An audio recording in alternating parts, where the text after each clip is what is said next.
Hello दोस्तों, स्वागत है आप सभी का हमारे चैनल पर।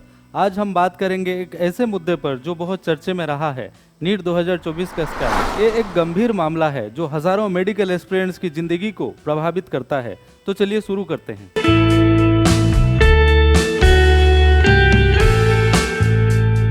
National eligibility cum entrance test NEET Bharat में मेडिकल एस्पिरेंट्स के लिए एक महत्वपूर्ण परीक्षा है, लेकिन 2024 की परीक्षा की प्रतिभा को पेपर लीक घोटाले के कारण प्रभावित किया गया है, जो देश को हिलाकर रख दिया है। हर साल 20 लाख से अधिक स्टूडेंट्स पार्टिसिपेट करते हैं। इस बार 24 लाख स्टूडेंट्स लगभग 4,500 से ज्यादा सेंटर्स और करीब 600 शहरों में एंट्रेंस दिए थे। 695 मेडिकल कॉलेजेस में अप्रोक्स 1,09,000 सीट्स में एडमिशन लेने के लिए, गवर्नमेंट कॉलेजेस में लगभग 55,000 और प्राइवेट कॉलेजेस में लगभग 50,000। इस इंसिडेंट का स्टूडेंट पर बहुत ही गंभीर प्रभाव पड़ा है।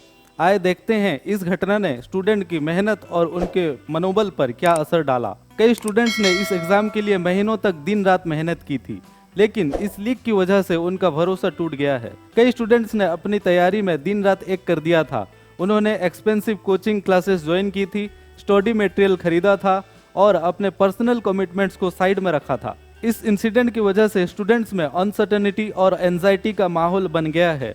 उन्हें अब ये डर लग रहा है कि उनका फ्यूचर क्या होगा और एग्जाम के रिजल्ट्स का क्या असर पड़ेगा। इस घटना ने एग्जामिनेशन सिस्टम पर स्टूडेंट का भरोसा कमजोर कर दिया है। जब एक नेशनल लेवल एग्जाम में ऐसा इंसिडेंट होता है तो स्टूडेंट्स का भरोसा टूट जाता है और उन्हें लगता है कि उनका मेहनत और ईमानदारी का कोई फर्क नहीं पड़ता। बहुत से स्टूडेंट्स के कैरियर एस्पिरेशंस इस एग्जाम पर डिपेंडेंट थे, लेकिन इस पेपर लीक ने उनके सपनों पर पानी फेर दिया है।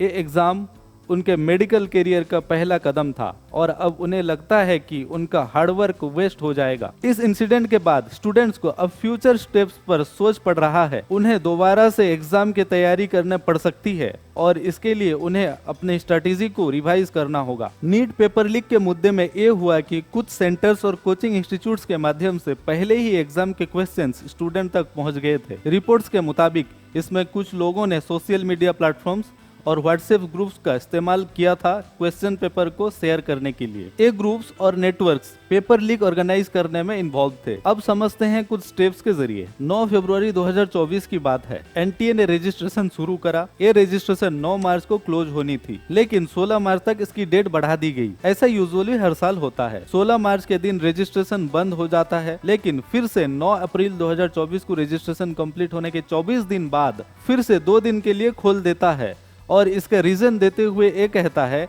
कि कुछ स्टेक होल्डर्स के तरफ से ये डिमांड आ रही थी कि 2 दिन के लिए रजिस्ट्रेशन को खोला जाए, पर ऐसे कभी पहले नहीं हुआ है। एग्जाम के दिन कुछ स्टूडेंट्स और कोचिंग सेंटर से रिपोर्ट्स आए कि कुछ सेंटर्स पर एग्जाम से पहले ही क्वेश्चन लीक हो गए हैं। इस तरह की इनिशियल रिपोर्ट्स ने इशू को हाईलाइट किया।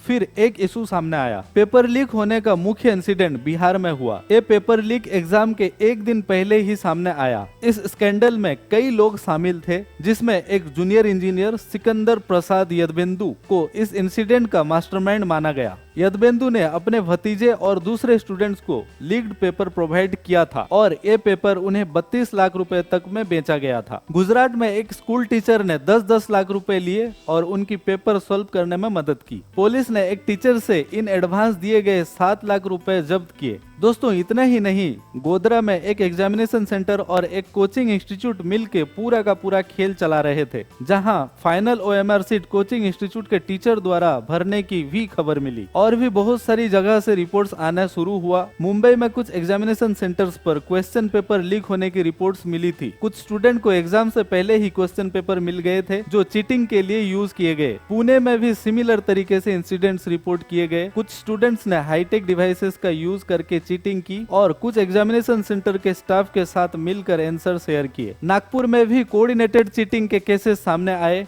एग्जामिनेशन सेंटर के कुछ स्टाफ मेंबर ने स्टूडेंट की मदद की आंसर शेयर करने में, जो कि एक मेजर इशू बना। औरंगाबाद में भी कुछ एग्जामिनेशन सेंटर पर इरेगुलरिटीज और माल प्रैक्टिस की रिपोर्ट्स आई। अथॉरिटीज ने यहाँ पर भी इन्वेस्टिगेशन शुरू की और कुछ लोगों को गिरफ्तार किया। नासिक में भी पेपर लीक और चीटिंग के एलिगेशंस लगे। यहाँ पर भी स्टूडेंट्स और स्टाफ के बीच में मिलजुल कर चीटिंग की गई थी। फिर आते हैं रिजल्ट पे। एग्जाम का रिजल्ट 10 दिन पहले ही पब्लिश कर दिया। 14 जून को आना था, 4 जून को इलेक्शन रिजल्ट के दिन पब्लिश क्यों किया? कुछ लोगों का ये कहना है कि इलेक्शन रिजल्ट के आड़ में इस स्कैम को छुपाने के लिए और मीडिया से गायब करने के लिए एनटीए ने ऐसा किया। एग्जाम के बाद कुछ स्टूडेंट्स के स्कोर में एनोमलीज देखी गई, जैसे कि किसी स्टूडेंट्स ने फिजिक्स और बायोलॉजी में हाई स्कोर और केमिस्ट्री में बहुत ही लो स्कोर किए। रिजल्ट्स में कुछ बहुत ही असामान्य चीजें देखी गई। 67 स्टूडेंट ने परफेक्ट स्कोर यानी 720 में से 720 हासिल किया, जहां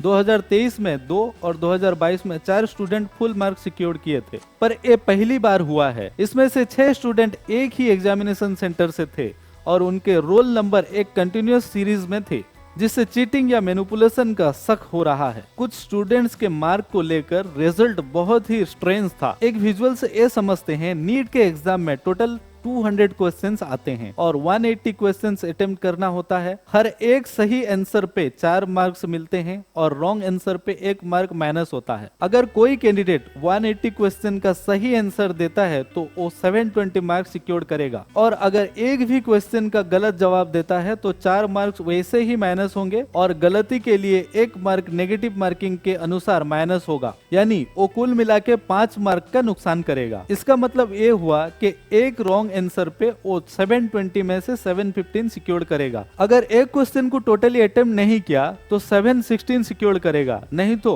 अगर सारे आंसर सही हैं तो 720 में से 720 सिक्योर करेगा। सही है ना? पर ये सब मैं इसलिए समझा रहा हूँ, 2 कैंडिडेट्स की मार्क्स 718 और 719 नंबर आए हैं। अरे ये कैसे पॉसिबल हुआ? और सबसे बड़ी बात ये भी है, जो 6 स्टूडेंट फुल मार्क सिक्योर किए थे उनका और ये दोनों यानी टोटल 8 स्टूडेंट्स का रोल नंबर्स एक ही सीक्वेंस और एक ही एग्जामिनेशन सेंटर में था।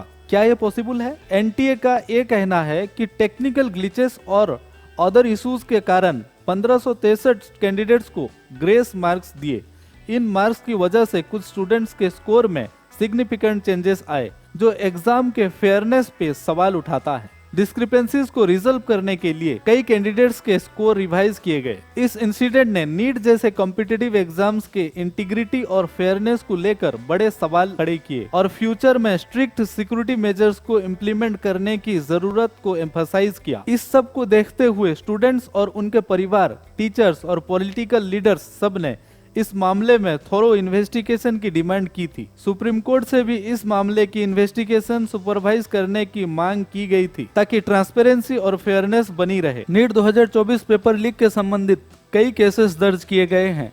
Central bureau of investigation CBI ने इस मामले में 25 से अधिक लोगों को गिरफ्तार किया है, जिनमें से 13 बिहार से, 5 झारखंड से, 5 गुजरात से और 2 महाराष्ट्र से हैं। इस मामले को लेकर महाराष्ट्र एटीएस ने 2 टीचर को भी गिरफ्तार किया है, जो हॉल टिकट स्कैम में शामिल थे। सीबीआई ने नीट 2024 पेपर लीक के संदर्भ में 4 अलग अलग एफआईआर दर्ज की है। ये एफआईआर चीटिंग, इम्पर्सोनेशन और अन्य गलत काम को लेकर दर्ज की गई है। बिहार और गुजरात के कई नगरों में भी पेपर लीक के केसेस सामने आए हैं और इन राज्यों के पुलिस ने भी इन मामलों में केसेस दर्ज किए हैं और सीबीआई के साथ मिलकर छानबीन कर रही है। इस मामले में अब तक कोर्ट ट्रायल्स भी शुरू हो चुकी हैं और अन्य राज्यों की अदालतों में सुनवाई के लिए आए हैं और सीबीआई इसकी जांच पूरी तरह कर रही है और सुप्रीम कोर्ट में मामला पेंडिंग है। अब बात करेंगे NEET national eligibility cum entrance test के पेपर लीक होने के कुछ नोटेबल इंसिडेंट्स हैं जो पहले हुए हैं। नीट 2016 नीट फेज 2 एग्जाम के पेपर लीक होने की रिपोर्ट्स आई थी। स्टूडेंट्स के व्हाट्सएप ग्रुप्स पर लीक्ड क्वेश्चन पेपर सर्कुलेट हो रहे थे। इस इंसिडेंट के बाद central bureau of investigation CBI ने इन्वेस्टिगेशन शुरू की थी और कुछ लोगों को अरेस्ट भी किया गया था। नीट 2017 तमिलनाडु में नीट के एग्जाम के पहले ही क्वेश्चन पेपर सर्कुलेट होने की रिपोर्ट्स आई थी। इस इंसिडेंट के बाद चेन्नई पुलिस ने कुछ लोगों को अरेस्ट किया था। नीट 2018 कर्नाटका में नीट एग्जाम के पहले ही क्वेश्चन पेपर लीक होने की न्यूज मिली थी। पुलिस ने इन्वेस्टिगेशन की थी और कुछ सस्पेक्ट्स को इंटेरोगेट किया गया था। नीट 2019 राजस्थान के सीकर डिस्ट्रिक्ट में नीट के क्वेश्चन पेपर लीक होने की खबर मिली थी। पुलिस ने कुछ लोगों को अरेस्ट किया था जो एलिजिडली इसमें इन्वॉल्व थे। नीट 2021 के एग्जाम के बाद भी कुछ रिपोर्ट्स आई थी जो पेपर लीक होने का शिकायत देती थी, लेकिन इन केसेस में पूरी तरह से वेरीफाई और कंफर्म नहीं हुआ था। हर इंसिडेंट के बाद अथॉरिटीज ने सिक्योरिटी मेजर्स को टाइटनिंग करने की कोशिश की है, लेकिन कभी कभी ऐसे इश्यूज फिर भी सामने आ जाते हैं। इन इंसिडेंट का डिटेल्स इन्वेस्टिगेशन और लीगल एक्शन भी लिया गया है। अगर आपको ये वीडियो पसंद आई है तो लाइक और शेयर जरूर करें और हमारे चैनल को सब्सक्राइब करें ताकि आपको ऐसे ही लेटेस्ट अपडेट्स मिलती रहे। धन्यवाद।